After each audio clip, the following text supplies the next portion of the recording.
Lost spring second chapter, question and answers. पहले short questions देखते हैं।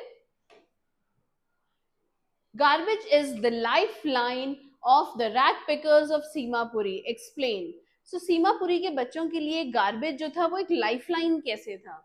सो detecting useful materials from the unwanted garbage, जो garbage किसी को नहीं चाहिए उसमें से हमने डिटेक्ट किए यूजफुल मटेरियल जो कुछ काम के आ सके, चाहे वो छोटे 2 रुपए का सिक्का है या 1 रुपए का कॉइन है, right, is a fine art. Over the years this art has become the life line. अब ये एक आर्ट है उस गार्बेज में से कुछ भी यूजफुल चीज को ढूंढना, और ये इन लोगों ने इस आर्ट को माहिरता कर ली थी। दे वर experts in this art now, right?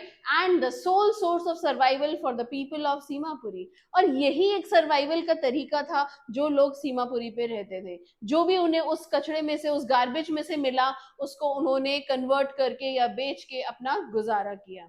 Therefore this seemingly useless job, ये जो इसीलिए जो बिल्कुल यूजलेस जॉब है, has acquired the proportions of a fine art.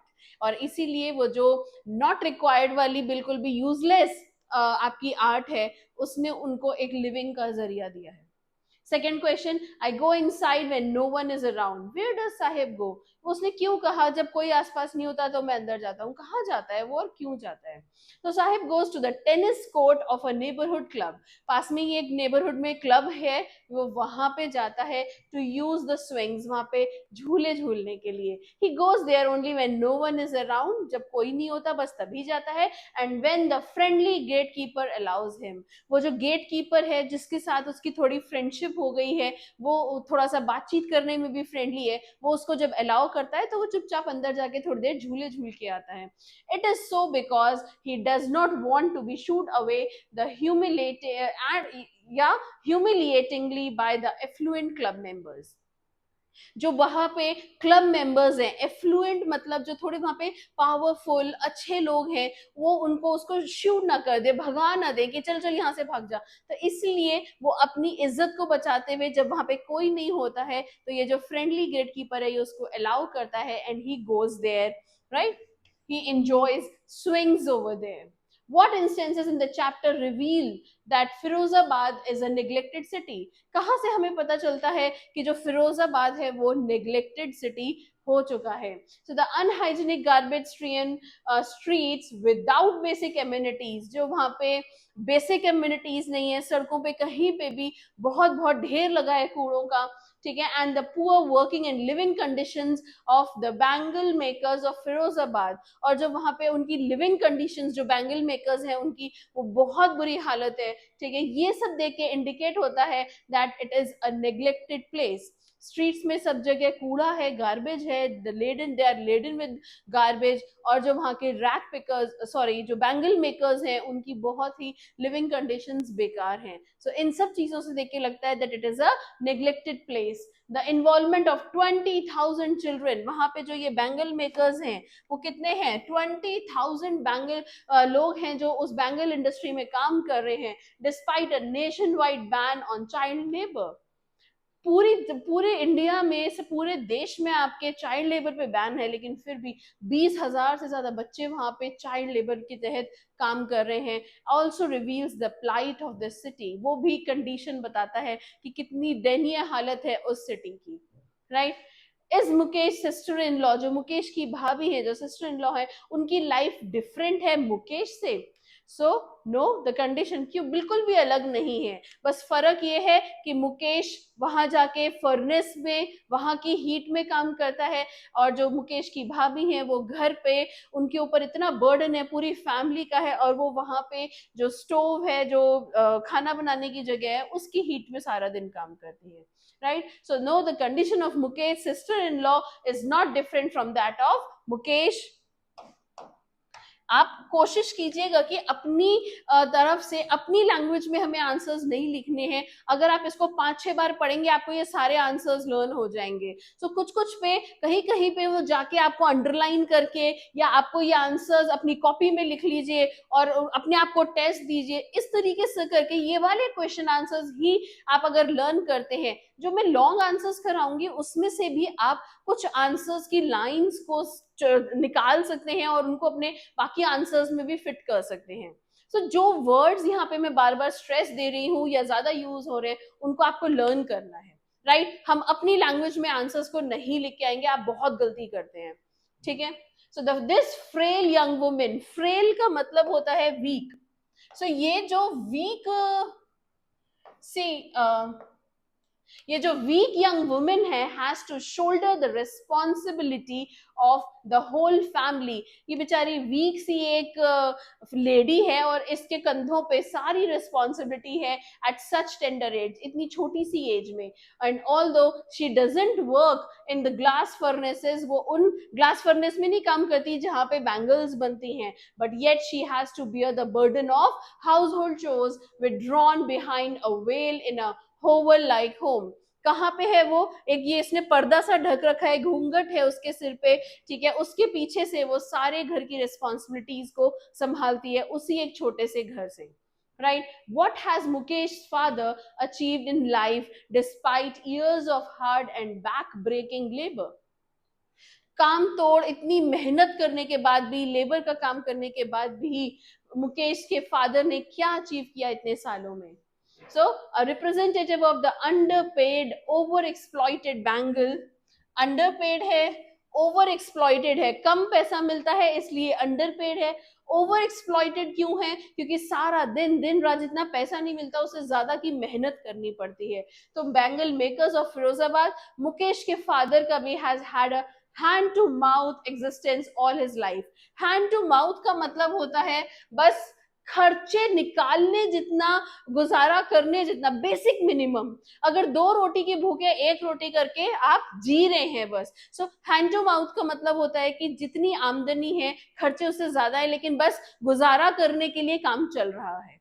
Right, so hand to mouth existence of all his life, पूरी जिंदगी ऐसे ही निकला है. Now, despite exploring 2 professions, दो प्रोफेशंस एक्सप्लोर करने के बाद भी, that of a tailor and a bangle maker, 2 professions कौन से थे, एक था टेलर का, राइट, और एक था बैंगल मेकर का, होने के बाद भी वो अपने लिए एक पक्का घर नहीं बनवा पाया और अपने दोनों बच्चों को पढ़ाई नहीं करा पाया. Right, able to either a pucca house for his family और provide education to his 2 sons. Right, so इतनी बुरी हालत थी क्योंकि खर्चे, लिविंग एक्सपेंसेस, वो सब हैंड टू माउथ ही हो पाता था बस. Right, it is his karma, his destiny. What is Mukesh family attitude towards their situation. So ये जो उनकी दादी के मुंह पे बार बार रहता था कि ये तो हमारे कर्म है, ये तो डेस्टिनी है. ठीक है, सो ये क्या था. Right, so Mukesh grandmother views bangle making as a destiny. उसकी मदर कहती है, ग्रैंडमदर कहती है कि ये तो हमारे भाग्य में ही था, डेस्टिनी है. Right, of a family. She believes that her husband's blindness, उसके हस्बैंड की जो वो आज ब्लाइंडनेस है, वो नहीं देख पाते हैं, वो किसकी वजह से है, देयर मिसफॉर्च्यून, कि हमारा तो भाग्य ही खराब है, ये सब इसीलिए इतनी कम उम्र में आंखें चली गई. एंड देयर इम्पावरेज्ड कंडीशन, और हमारी जो इम्पावरेज्ड है क्योंकि न्यूट्रिशन मिलता नहीं है, पैसे कम है, खाना प्रॉपर मिलता नहीं है. ऑल आर प्री डिस्टाइंड, ये सब पहले से ही भाग्य में लिखा है. Right, she believes that this is God given, भगवान ने दिया है, and can not be change, और ये बदला नहीं जा सकता है. She accepts everything silently in the name of कर्म एंड डेस्टिनी. वो सब कुछ बहुत आराम से एक्सेप्ट कर लेती हैं ये कह के कि ये हमारे कर्म है, ये हमारा भाग्य है, भगवान ने दिया है, बदला नहीं जा सकता.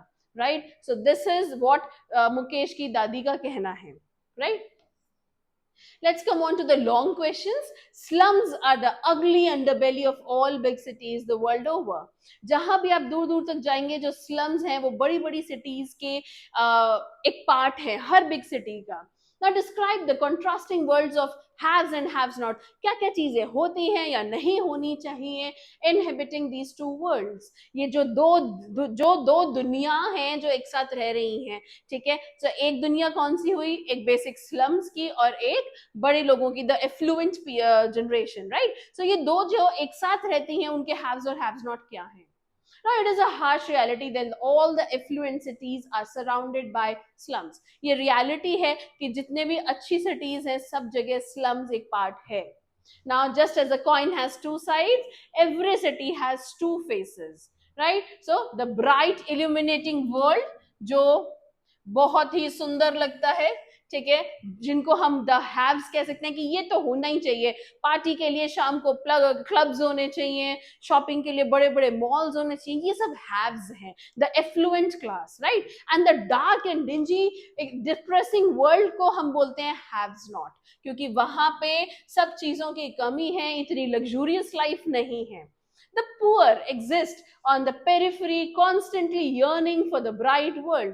अब वो जो पुअर लोग हैं वो बेचारे उस पेरिफरी मतलब उस बाउंड्री पे रहते हैं, राइट, उस बाउंड्री पे हैं और वो कॉन्स्टेंटली चाहते हैं कि हम इस ब्राइट वर्ल्ड में, इस चकाचौंध में एंटर करें। And the rich maintain the glamour of the world by exploiting the helpless poor.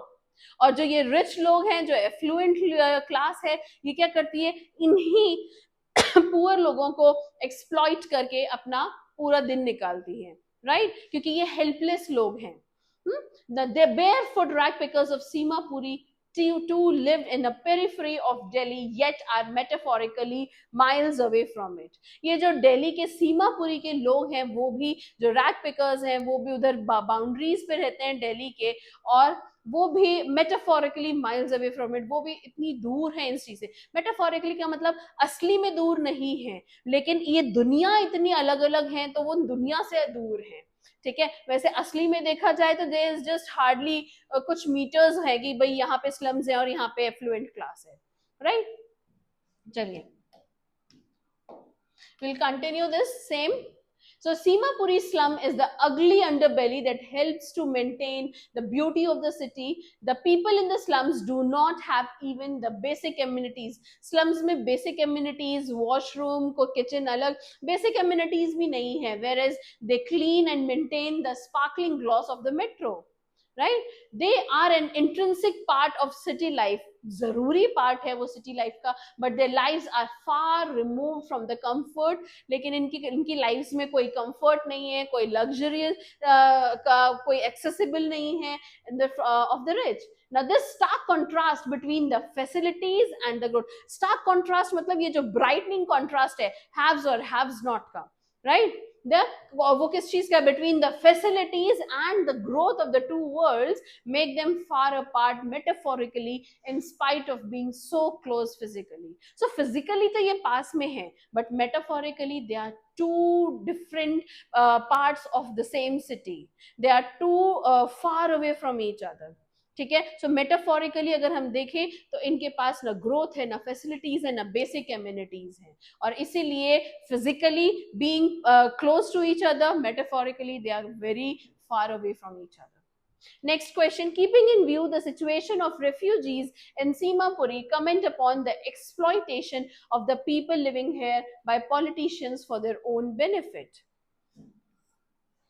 उनकी जो वो कंडीशंस हैं उसमें कैसे जो वहाँ के पॉलिटिशियंस हैं वो उनका कैसे फायदा उठाते हैं, right? So refugees in Simapuri are a glaring example of the exploitation. बहुत बढ़िया एग्जाम्पल है कि कैसे वहाँ के लोगों को एक्सप्लॉइट किया जाता है in slums by the politicians. Politicians उनको exploit करते हैं for their own benefit. Now these Bangladeshi refugees have been living here for more than 4 decades.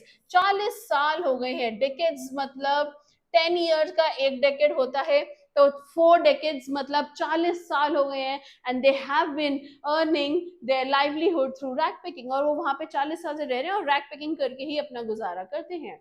It is worth pondering. ये सोचने वाली बात है. Pondering का मतलब है think.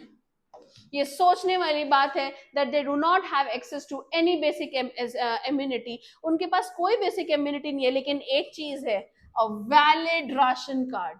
अब आप सोचिए राशन कार्ड कहाँ से आया होगा? Of course the politicians. उन्होंने कहा वोट दो राशन कार्ड मिलेगा, राइट? तो ये जो पॉलिटिशियंस हैं ये इस वोट के बदले में उनको एक्सप्लॉइट करते हैं. बार बार ऊपर आ रहा था ना, it is a glaring example, कैसे वोट मांगने के लिए राशन कार्ड अप्लाई करते हैं. बेसिक एम्यूनिटीज नहीं है लेकिन राशन कार्ड है, right? It is true that the ration card enables them to buy grain. ठीक है, ये बात सच्ची है कि उसी राशन कार्ड से उनको ग्रेन्स मिलते हैं, अनाज मिलता है, चावल मिलता है, दालें मिलती हैं एट सब्सिडाइज्ड रेट्स. सब्सिडाइज्ड का मतलब है डिस्काउंटेड रेट्स. सो कम पैसों में उनको ये सब मिल जाता है. But it is also true that these have been issued to them by crafty politicians who recognize a massive vote bank.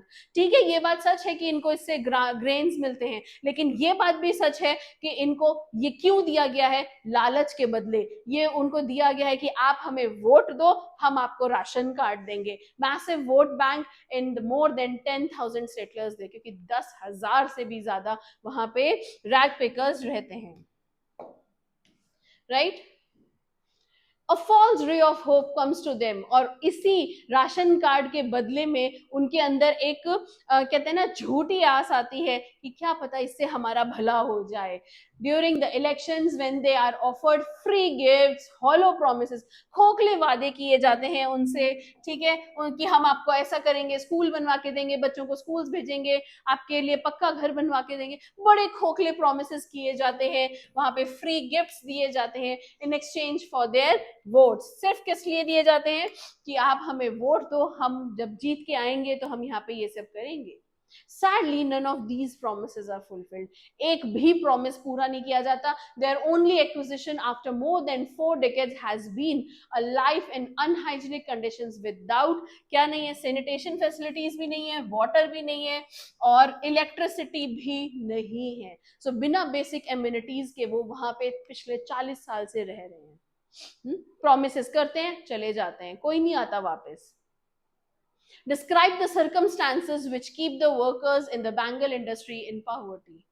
Right? So multicolored bangles have been a symbol of सुहाग. ये जो multicolored bangles होती हैं, ये सुहाग का, ठीक है, सुहाग means the long life of husband, उसके लिए उसकी निशानी है.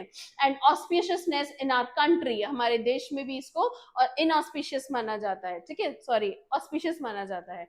Since centuries in today's world they are also a fashion statement. अब ये जो है मल्टी कलर्ड फैशन में आ गया है बैंगल्स, ये सब. पहले इसको सिर्फ सुहाग के लिए और ऑस्पिशियस माना जाता था कि बहुत ही पवित्र है, अच्छा है. Right? The bangle makers of Firozabad make everyone happy with the rainbow colors and bright hues of the bangles they make.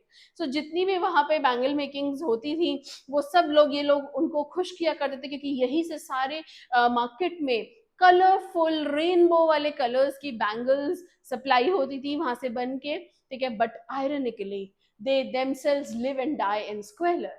लेकिन ये खुद क्या है, आयरनी देखिए, जो पूरी दुनिया में, पूरे देश में कलर्स फैला रहे हैं, वो खुद उन डार्क फर्नेसेस में ही सारा दिन अपनी जिंदगी गुजार के वहीं मर जाते हैं. ठीक है, वो कितनी अनहाइजेनिक डार्क कंडीशंस में अपनी जिंदगी गुजार रहे हैं, जो पूरी दुनिया में, पूरे देश में कलर्स फैला रहे हैं. So this is the irony. ठीक है, so this is the irony. The glass furnace where these workers make bangles are ill-lit, यानी कि वहां पे कम लाइट होती है, less light, and ill ventilated, less ventilation वहां पे कम होता है. dingy hovels with high temperatures, बहुत हाई वहां पे तापमान होता है, टेम्परेचर होता है. People who work in these furnaces are able to manage barely 1 square meal a day. एक दिन में बस एक ही मील खा पाते हैं वो. They live in shacks with temporary roofs. Shacks क्या होती हैं?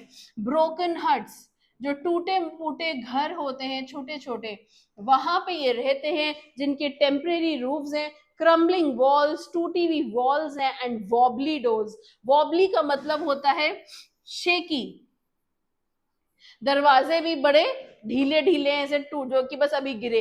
To add to their misery, और इनकी हालत खराब करने के लिए, the glass dust robs them of their eyesight at a young age. वो जो चूड़ी का काम करते हुए जो उसमें उसका डस्ट उड़ता है, ग्लास का डस्ट उड़ता है, वो उनकी आंखों में जाता है जब वो रोज काम कर रहे होते हैं, और उससे बहुत ही कम उम्र में इनकी आई साइट भी चली जाती है. Abject poverty forces the parents to involve their children in the industry quite early.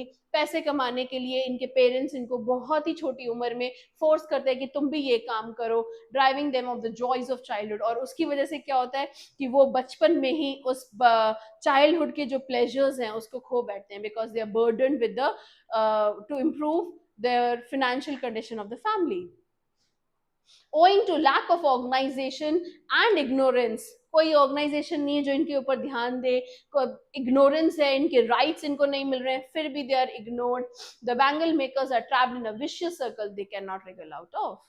सो ये जो बैंगल मेकर्स हैं ये एक ऐसे विशियस सर्कल में है जिससे वो कभी बाहर ही नहीं निकल सकते हैं. राइट.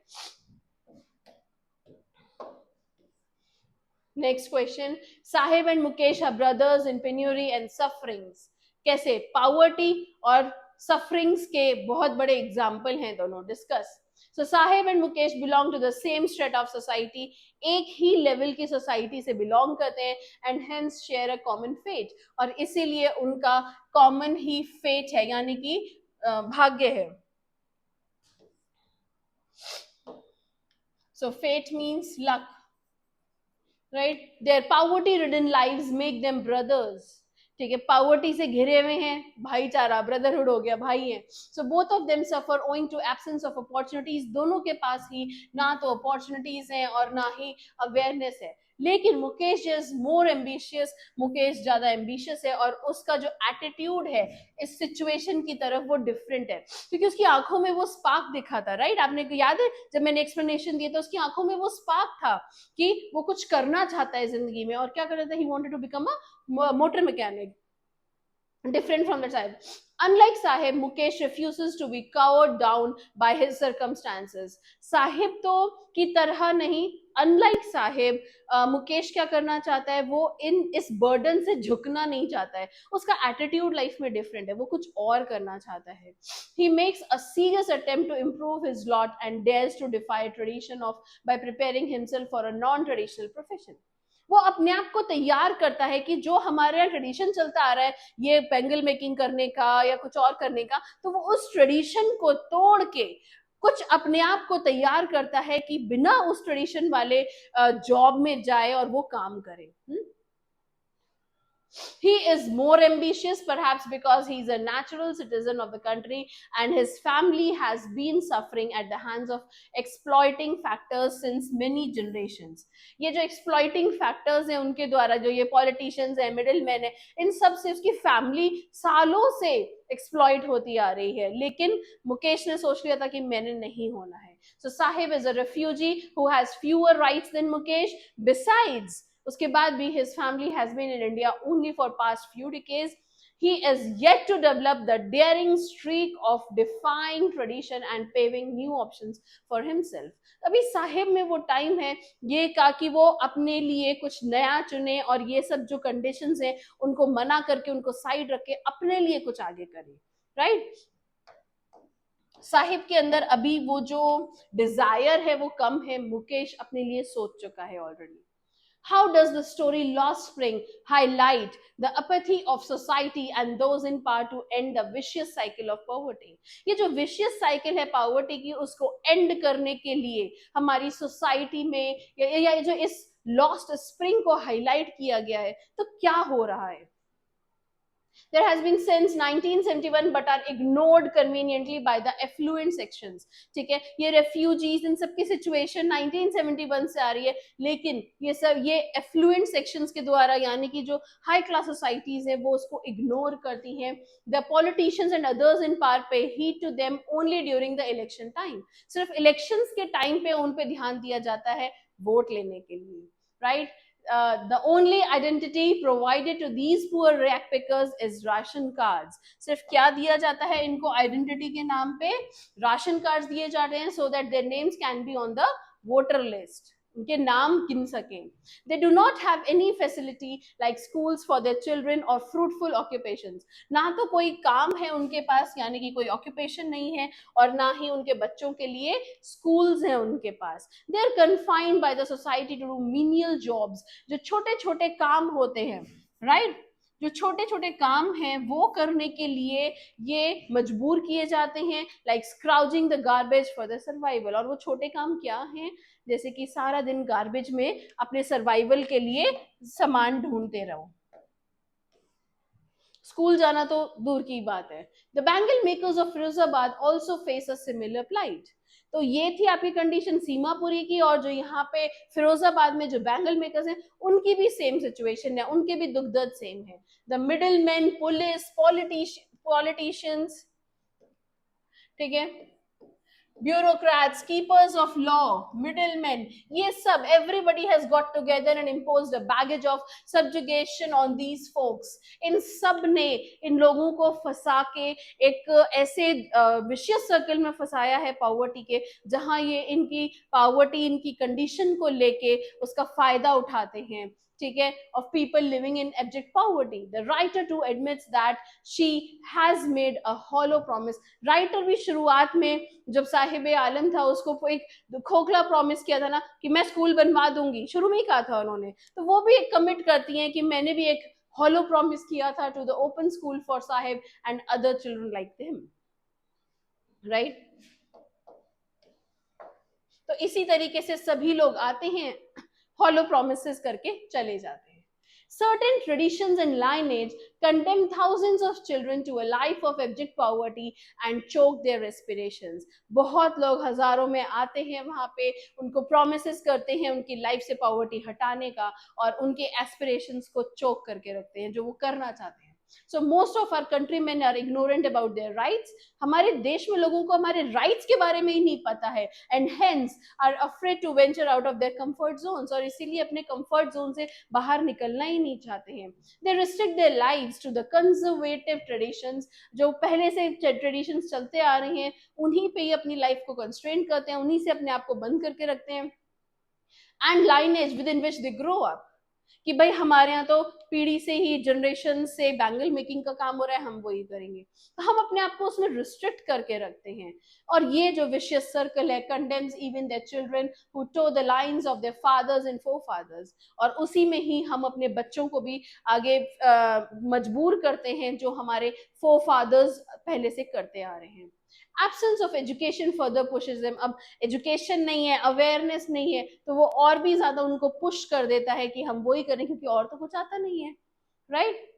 लैक ऑफ गाइडेंस, अब गाइडेंस भी नहीं है, ठीक है, सो लैक ऑफ गाइडेंस नहीं है, और एब्सेंस ऑफ एजुकेशन, एजुकेशन भी नहीं है, ठीक है। दिस सिचुएशन इज वरीसम, ये बहुत चिंताजनक है, but it can be broken. The government will have to take bold initiatives, government को बोल्ड इनिशिएटिव्स लेने पड़ेंगे, and the people from the affluent section society will have to pitch in. जो affluent section है, सिर्फ government के काम से नहीं चलेगा, जो एफ्लुएंट सेक्शन है, जो एजुकेटेड लोग हैं, वो भी अवेयरनेस बढ़ाएं और साथ दें कि इनको हम इस पुअर सेक्शन को कैसे ऊपर ला सकते हैं, इनकी कंडीशंस को कैसे बेटर कर सकते हैं। The right to education, the law against child labour, the easy availability of loans for self employment, कितने और ऑप्शंस हैं ये, and the availability of free training in various schools to poor children are some of the methods that can certainly alleviate the poor. ये lines बहुत important है यहां से। एक तो एजुकेशन की राइट दें, law against the child labour, availability of loans for self employment, availability of free training in various skills, ठीक है, ये सब कुछ ऑप्शंस हैं जो गवर्नमेंट और एफ्लुएंट सेक्शन मिलके साथ में इनकी कंडीशंस को और अच्छा कर सकते हैं। ये कुछ थे शॉर्ट और लॉन्ग क्वेश्चंस। अगर आपके पास और भी कोई क्वेश्चन है जो आपको नहीं समझ में आ रहा है कि इसको इन आंसर्स में से कैसे फ्रेम करना है, आप मुझे कमेंट्स में लिखो, मैं आपको उसका आंसर करूंगी, राइट। Thank you.